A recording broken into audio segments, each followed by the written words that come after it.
Hello friends, आज हम बात करने वाले हैं बाइनोमियल थ्योरम के बारे में। सो प्लीज़ वीडियो को स्किप करना मत भूलिएगा। और हम इसके बारे में आज फुल्ली डिटेल में बात करने वाले हैं और बहुत सारे पीवाईक्यूज़ की भी बात करने वाले हैं। ये जेई के पॉइंट ऑफ व्यू से बहुत ही ज़्यादा इंपॉर्टेंट है, साथ साथ 11th 12th के फाउंडेशन के हिसाब से भी बहुत ज़्यादा इंपॉर्टेंट है। सो प्लीज़ वीडियो को स्किप मत करिएगा, ठीक है ना। भले ही ये वीडियो किसी अनसब्सक्राइब्ड चैनल के द्वारा प्रदान की गई है, बट आप इस वीडियो को एक बार ज़रूर देखिएगा। अगर वीडियो पसंद आए तो लाइक करिएगा और कमेंट करिएगा, नहीं पसंद आए तो डिसलाइक भी करिएगा। धन्यवाद, ठीक है ना। तो वीडियो को स्टार्ट करते हैं।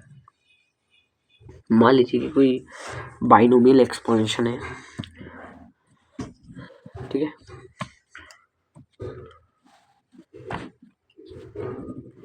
ये हमारा कोई एक्सपेंशन है। एक्सपेंशन यानी कि ये हिंदी और इंग्लिश दोनों टाइप के विद्यार्थी देख सकते हैं, स्टूडेंट्स देख सकते हैं। मतलब बाइनोमियल एक्सपेंशन यानी कि जो द्विपद प्रमेय का प्रसार होता है वो कैसा होता है। मान लीजिए कि आपने लिया x प्लस वाई की पावर 2, एक्स प्लस वाई का होल स्क्वायर, तो इसका क्या होगा x square plus y square plus 2a 2xy, ठीक है, ठीक है ना। सबसे पहले आपने लिया x प्लस 2 का होल स्क्वायर, ठीक है ना। मान लीजिए आपने लिया x प्लस वाई का क्यूब, तो x cube plus y cube plus 3x square y plus 3xy square, ठीक है। यहाँ तक तो आपको कोई दिक्कत नहीं, बट इसके बाद के जो भी हमारी पावर्स थे, अगर उनको खोलने के लिए हमारे दिक्कत आई, ठीक है ना। कहने का मतलब ये है कि साइंटिस्ट ने इस पर रिसर्च क्यों की और बाइनोमियल एक्सपांशन या बाइनोमियल थ्योरम जैसा एक टॉपिक क्यों दिया, इसकी नीड क्या थी, इसकी आवश्यकता क्या थी, ज़रूरत क्या थी, ठीक है ना। ये हमें पता होना बहुत ज़्यादा ज़रूरी है, ठीक है ना। इसकी ज़रूरत क्या थी, इसकी ज़रूरत यह थी कि जैसे कि हमें कभी कभी छोटी घातें हैं, है ना, उन सबको हम कवर अप कर सकते हैं। बट जो बड़ी बड़ी घातें होती है, जैसे मान लीजिए 5 आ गया, एक्स प्लस वाई की पावर 5 आ गया, 6 आ गया, इन सबको ज्ञात करने के लिए हमें क्या करना चाहिए, तो उसके लिए फिर बाइनोमियल एक्सपांशन से एक फॉर्मूला आया, ठीक है ना, जिसे हम एक्स प्लस वाई की पावर n से डिनोट करते हैं, ठीक है ना। इसे इसका जो फॉर्मूला है NC0 x n y0 NC1 x की power n-1 y1 plus NC2 x n-2 y का स्क्वायर प्लस ऐसे करके NC n-1 x y n-1 plus NCN x0 y की पावर n, ठीक है ना। तो ये बाइनोमियल एक्सपेंशन का आपका एक फॉर्मूला निकल के आता है, ठीक है ना। यहाँ पे आपने देखा होगा x जो है वो यहाँ पे डिक्रीज हो रहा है, यानी कि x घट रहा है, डिक्रीजेज हो रहा है, डिक्रीज हो रहा है। वही जो हमारा y है वो इंक्रीज हो रहा है, ठीक है ना। तो उसका ध्यान में रखिएगा, ठीक है। y हमारा हमेशा इंक्रीज होगा और y x क्या होगा, डिक्रीज होगा। तो इसकी ट्रिक्स xt y y, ठीक है ना। वाइन, वाइन से याद रख सकते हैं, वाइन वाइन वाइन, ठीक है ना। तो यहाँ पे आपको साफ साफ ये फॉर्मूले में दिख रहा है। तो जब जैसे कि बड़े बड़े फॉर्मूलाज हैं, जब उनकी ज़रूरत पड़ी तो हमें ये फॉर्मूला यूज़ में लेना पड़ा। अब यहाँ पे मैं एक रख के देखता हूँ, जैसे मान लीजिए कि एग्जांपल के पॉइंट ऑफ व्यू से देखते हैं, तो x प्लस वाई की पावर 5, ठीक है। तो अब n हमारा क्या है, जो 5 है हमारा, ये क्या है n यहाँ पे क्या है 5 है, ठीक है ना। उसके बाद 6 क्या है y, क्या है y, ठीक है। तो अब हम इस फॉर्मूले को एक्सपांड करते हैं, तो यहाँ पे हमारा फॉर्मूला कुछ ऐसा बनेगा 5c0 x to the power 5 y to the power 0 plus nc1 यानी कि 5c1 x to the power n-1 यानी कि 4 y की पावर 1 प्लस 5c2 x की पावर 3 y की पावर 2 5c3 x की पावर टू वाई की पावर 3 प्लस 5c4 एक्स की पावर 1 वाई की पावर 4 प्लस 5c5 एक्स की पावर 0 वाई की पावर 5। ठीक है ना, इस प्रकार का हमारा ये फॉर्मूला निकल गया था। ठीक है ना, 5c0 5c1 और 5c2 जो ये आपके आ रहे हैं, इनका मतलब क्या है? तो ये आपने पीएनसी पढ़ी होगी, उसमें इसे सोल्व ऐसे किया जाता है। सबसे पहले हमारा n आएगा, n क्या है हमारा 5 है, और ये जो नीचे है ये हमारा क्या है, r है। क्या है, r बराबर क्या है, 0। ठीक है ना, अब इसको हम सॉल्व करेंगे। इसका फॉर्मूला होता है निकालने का factorial n minus r factorial और r फैक्टोरियल r। ठीक है ना, r फैक्टोरियल। तो n क्या हमारा 5 फैक्टोरियल 5 और n माइनस r यानी कि 5 ही आएगा फैक्टोरियल का, और यहाँ पे r यानी कि 0। ठीक है ना, ये इससे गया और ये 0। ठीक है ना, 0 हो जाएगा हमारा इसका। ओके, इसका कोई मतलब नहीं। आगे देखते हैं। 5c1 कितना आएगा, factorial 5 upon factorial 4 upon factorial 1। ठीक है ना, अब फैक्टोरियल कैसे खोलते हैं? तो फैक्टोरियल में जो संख्या है उसके पहले की संख्या लेने स्टार्ट कर देते हैं गुणा के रूप में। ठीक है, तो हमारी कुछ ऐसी संख्या है। ठीक है, और ये 4 इंटू 3 इंटू 2 इंटू 1 इंटू 1। ठीक है, ये पूरा कट जाएगा और यहाँ पे कितना आएगा, 5 आएगा। ठीक है, तो हमारा 5 आ जाएगा। 5c2 कितना आएगा? अब आप इसको डायरेक्ट कर सकते हैं कि 5 में से 3 गया तो 5 में से 2 गया तो कितना बचेगा, 3 और 3 इधर चल गया, 5 चुके 20 और यहाँ पे 10, इसका 10 आ जाएगा। 5c3 कितना आएगा, 5c3 आपका 5c3 भी 10 आएगा। 5c4 कितना आएगा आपका, 5c4 ये 5 आएगा। ठीक है, तो इस प्रकार स्टार्ट होगा। ठीक है ना, तो यहाँ पे सबसे पहले क्या आएगा, x की पावर 5 प्लस 5c1 कितना था हमारा, 5 था, 5 x की पावर 4 y प्लस 5c2 हमारा क्या है, 10 x cube y square plus 5c3 कितना है हमारा। ठीक है ना, यहाँ पे हमारा 5c3 कितना है, 5c3 10 है हमारा, 10 x की पावर 2 y की पावर 3 और इधर 5c4 हमारा 5 है, 5xy की पावर 4 प्लस 5c5 कितना है हमारा, 1 है। तो हमारे यहाँ पे ये इस प्रकार हमारी एक फॉर्म निकलती है। ये किसका एक्सपांशन है, x प्लस वाई की पावर 5 का एक्सपांशन है। ठीक है ना, यदि हम आगे बात करें तो जैसे कि एक नोट पॉइंट है यहाँ पे कि जो हमारा NCR होता है इक्वल होता है NC n माइनस आर। ठीक है ना, कहने का तात्पर्य यह है कि यदि आप देखें, कहने मतलब ये है कि जैसे कि NCR का आपने फैक्टोरियल लिया तो n फैक्टोरियल, हम फैक्टोरियल को कैसे बताते हैं, एक तो a से बताते हैं और एक a से भी बता सकते हैं। ठीक है ना, तो मैं इसको लूँगा क्योंकि ये थोड़ा ज़्यादा आसान पड़ रहा है। ठीक है ना, n माइनस आर फैक्टोरियल और r फैक्टोरियल। ठीक है, ये हमारा कुछ ऐसा बनेगा। बात करते हैं NC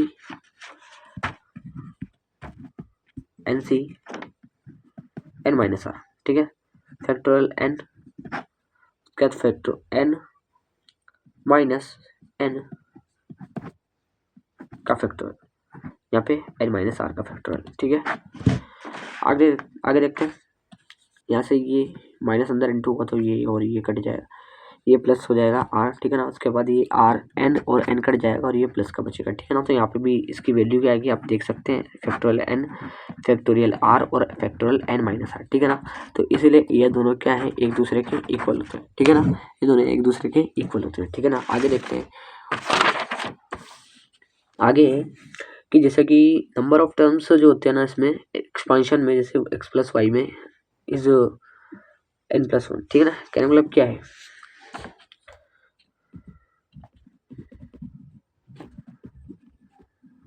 द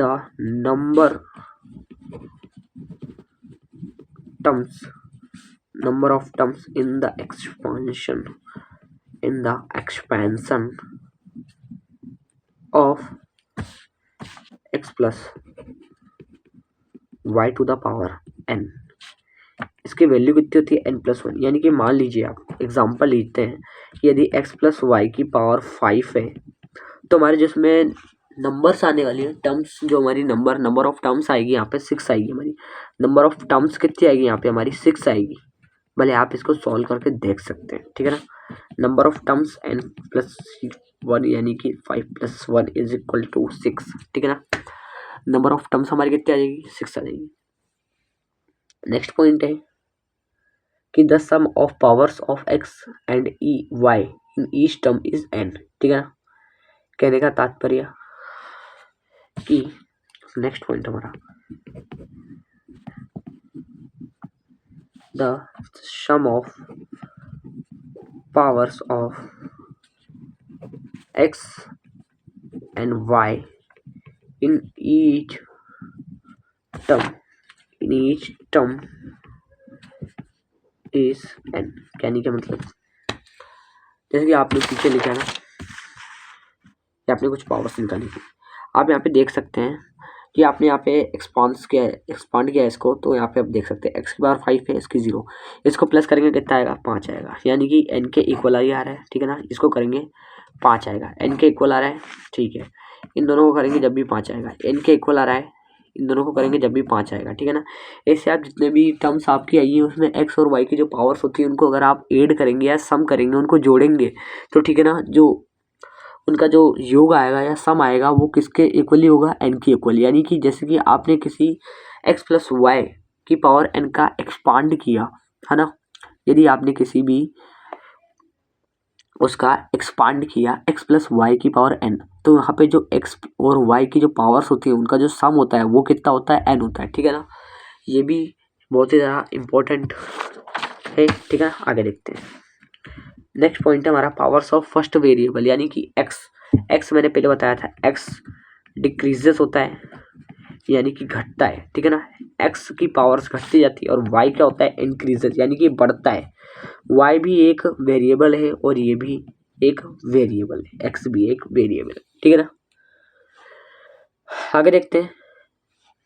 और जो हमारे इसमें NC0 NC1 और NC2 है, ये सब जितने भी हैं NCR तक, ठीक है ना, जितने भी हैं सारे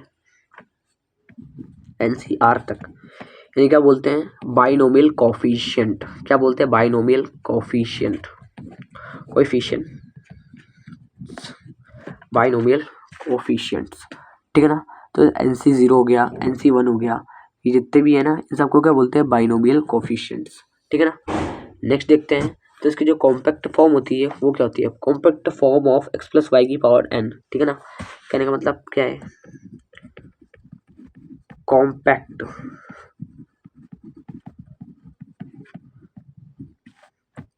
ऑफ x प्लस वाई की पावर n, ठीक है। तो यहाँ पे x प्लस वाई की पावर n के जो कॉम्पैक्ट फॉर्म होगा वो क्या होगा। तो यहाँ पे मान लीजिए ये समेशन n r की वैल्यू 0 से है और n c r x की पावर n माइनस r और y की पावर r, ठीक है ना। कहने का मतलब क्या है, जैसे मान लीजिए कि आपको दिया when r is equal to 2 and n is equal to 6, तो अब यहाँ पे आप क्या करोगे, ठीक है। तो कुछ नहीं है 6c2 x की पावर 4 y की पावर 2, ये हमारा आंसर आएगा, ठीक है ना। यहाँ पे जब 6 में से 2 माइनस करेगा तो 4 आएगा, फैक्टोरियल 4 और फैक्टोरियल 6 होगा, इसमें 6 इंटू 5 बच जाएगा, उसके बाद 2 3 6 5 3 15, इसका मान आएगा 15 x की पावर 4 y की पावर 2, ठीक है ना। तो ये हमारा कॉम्पैक्ट फॉर्म रहेगा, ठीक है ना। ये इसका फॉर्मूला होता है कॉम्पैक्ट फॉर्म का, ठीक है ना। यहाँ पे जो हमारा r की वैल्यू होती है 0 to n होती है समेशन में, ठीक है ना। और समेशन यानी कि सम होता है, आपको पता होगा, ठीक है ना। आगे देखते हैं जनरल टर्म TR+1, ठीक है ना। जनरल टर्म देखते हैं।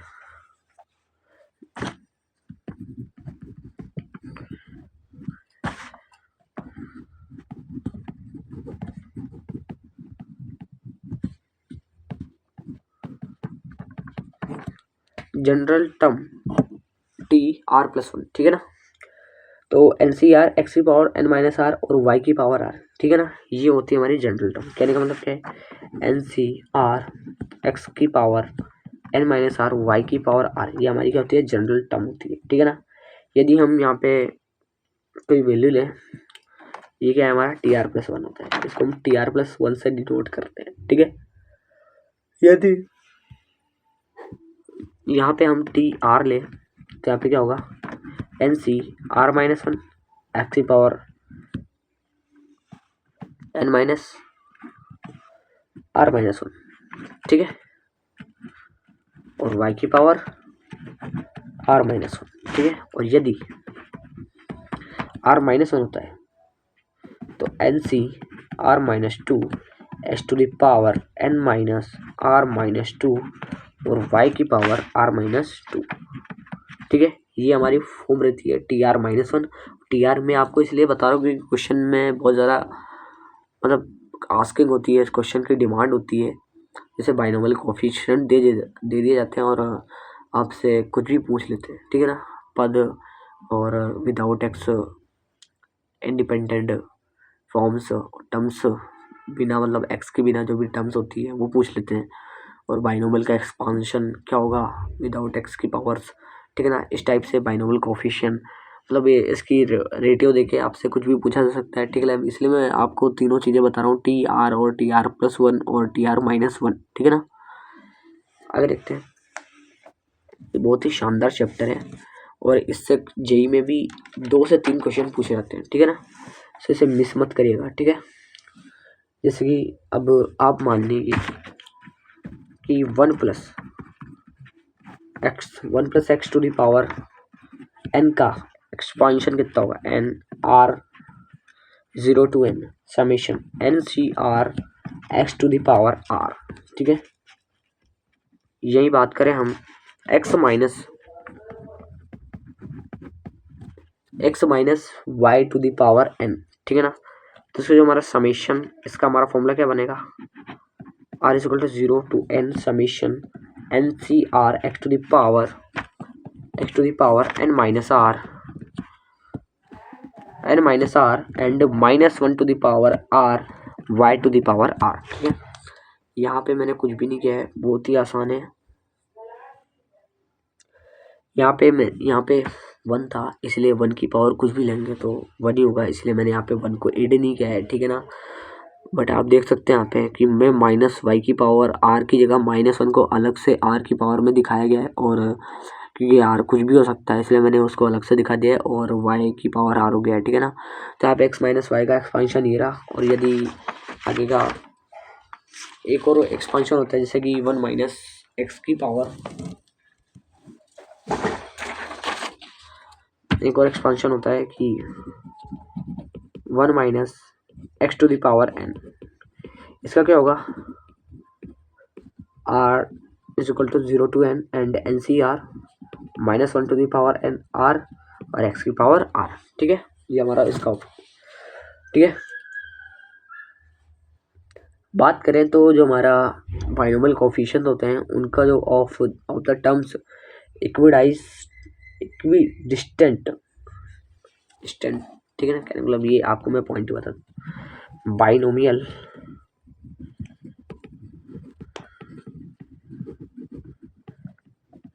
Coefficient of the terms, binomial coefficient of the terms equidistant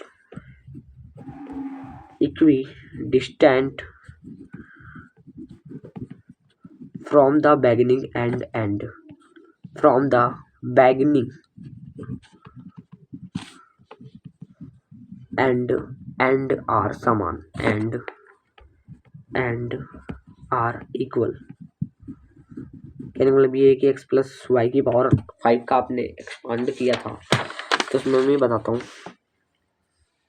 कि जैसे कि आपने देखा होगा कि बिगिनिंग में 5 से 0 और 5 से 5 बराबर होते हैं उनकी वैल्यू, उसके बाद 5 से 4 और 5 से 1 की वैल्यू भी बराबर निकली थी हमने जब इसको सोल्व किया था, और 5 से 2 और 5C3 की वैल्यू भी इक्वल निकली थी। तो यही ये बताना चाह रहा है, ठीक है। मोस्ट इम्पोर्टेंट पॉइंट है ये छोटी छोटी बातें आपके क्वेश्चन में बहुत ज़्यादा काम आती है, ठीक है ना। नेक्स्ट पॉइंट है हमारा कि to obtain kth term from the end in the expansion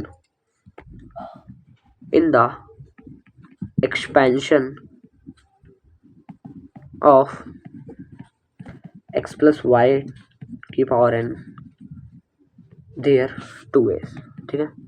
यहाँ पे दो रास्ते हैं आपके पास, ठीक है ना, दो मेथड्स हैं आपके पास उसको सॉल्व करने का। यदि आपके पास x प्लस वाई की पावर n दे रखी हो और kth टर्म पूछा जाए, सबसे पहला मेथड ये है कि reverse the binomial that is the y plus X की to power x to the power n and find kth term from beginning.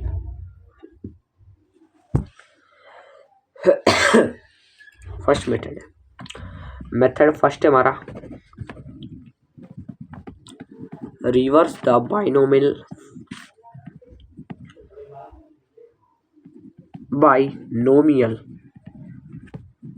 that is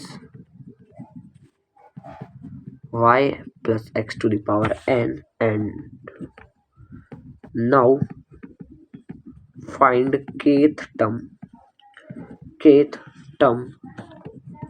from beginning, ठीक है ना। कहने मतलब आपको रिवर्स करना है बाइनोमियल फंक्शन को और y प्लस एक्स की पावर n के रूप में चेंज हो जाएगा। उसके बाद के टर्म आप फाइंड आउट कर सकते हैं, ठीक है ना। ये फर्स्ट मेथड कैसे होगा, आपके पास कोई क्वेश्चन है 3x plus 2y to the power, ऐसे बोला कि find fourth term from and. ऐसे क्वेश्चंस आपके एनसीईआरटी में बहुत सारे आते हैं और जेईई मेंस में भी आते हैं कभी कभी की, जैसे कि आपने उस क्वेश्चन में पूछा कि यदि कोई भी नंबर दे दिए आपको, बाइनोमियल एक्सपेंशन दे दिया, उसके बाद उसमें जो वैल्यूज पुट कर दी अल्फा बीटा, और यदि अल्फा की वैल्यू पुट कर दी दोनों में, ठीक है ना। उसके बाद पूछेंगे आपसे कि इसमें फोर्थ टर्म बिगिनिंग से और एट टर्म इससे बिगिनिंग में या एंड में, ये दोनों क्या है, इक्वल्स हैं, ठीक है ना। तो आप बताइए कि इसमें अल्फा का मान क्या होगा, बीटा का मान, ये मतलब बहुत सारे क्वेश्चंस आते हैं जेईई में, ठीक है ना। बहुत ही इंपॉर्टेंट टॉपिक है, सो प्लीज़ वीडियो को लाइक करना मत भूलिएगा, ठीक है ना। तो अब इसको देखते हैं ये कैसे होगा। ये हमारा कुछ नहीं करना है यहाँ पे, बस इसको रिवर्स कर देना है। 2y plus 3x to the power, हमने इसको रिवर्स किया। उसके बाद क्या करना है, नाउ फाइंड यानी कि फोर्थ टर्म पता चलनी है, यानी कि r इज इक्वल टू 3 होगा, क्योंकि आपको पता है कि r प्लस 1 क्या होता है, यहाँ पे इसके पेयर में होता है r प्लस 1। तो यहाँ पे r की वैल्यू कितनी आ रही है, 4, तो r की वैल्यू कितनी आ जाएगी, 3 आ जाएगी, ठीक है ना। आगे देखते हैं, तो यहाँ पे हमारी वैल्यू कितनी आ जाएगी, 10 से 3 2y तो पावर 7 एंड 3x की पावर 3। इसको आप सोल्व करेंगे तो आंसर आ जाएगा। सेकंड मेथड हमारा, सेकंड मेथड n माइनस के प्लस 2, यानी कि 10 क्या हमारा यहाँ पे 10 है हमारा, n की वैल्यू, k की वैल्यू कितनी है 4 प्लस 2, तो क्या हो जाएगा दूसरा टर्म, यानी कि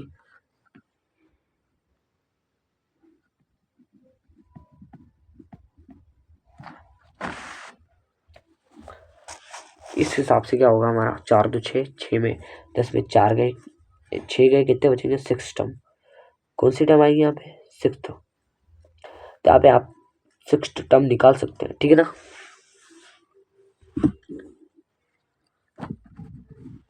तो कुछ नहीं करना है यहाँ पे आर क्या हो जाएगा, 5 हो जाएगा। 10 से 5, 3x की पावर 5, सॉरी 3x की पावर 5 और 2y की पावर 5, ठीक है ना। तो ये हमारा कुछ एक्सपेंशन बनेगा, इसको सॉल्व करिएगा जब भी हमारा आंसर सेम आएगा, ठीक है ना। थोड़ी सी मिस्टेक है फॉर्मूले में।